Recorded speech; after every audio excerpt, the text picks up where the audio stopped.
সকল আপু ভাইয়ারা কেমন আছেন সবাই? আলহামদুলিল্লাহ আমরাও অনেক ভালো আছি। আজকে অনেক দিন পরে একটা বড় ভিডিও নিয়ে এলাম। আর এই তো আমিও আসলাম কাছে। আজকে কিন্তু গাছে অনেক ধরনের সবজি এই অল্প জায়গার মাঝে অনেক ধরনের সবজি এই জায়গাটার ভেতরে ধরছে। তো চাইলাম আরকি আপনাদের সাথে একটু শেয়ার করি। এই তো দেখুন বাংলাদেশি সিম, করলা, বাংলাদেশি উস্তা, বাংলাদেশি লাউ সব ধরনের সবজি এই অল্প জায়গার ভিতরে এই তো মাশাআল্লাহ টমেটো, কাঁচামরিচ এইখানে আবার এই পাশ দিয়ে বেগুনও আছে। তো এরকম একসময় মানুষের ভিডিও দেখতাম সবজি দেখলে খুবই ইচ্ছে জাগতো নিজে এরকম করে বাগান হবে কবে।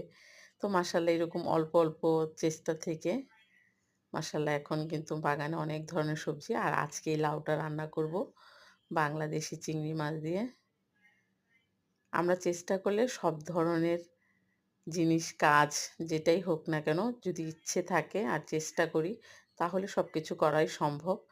আর এই তো রান্নাও বসিয়ে দিয়েছি। রান্নাটাও কষানো হয়ে গেছে। আর আমি লাউর চোকলা দিয়ে ভাজিও করব। আর গাছের কাঁচামরিচ দিলাম। কাঁচামরিচগুলো খুবই ঝাল হয়।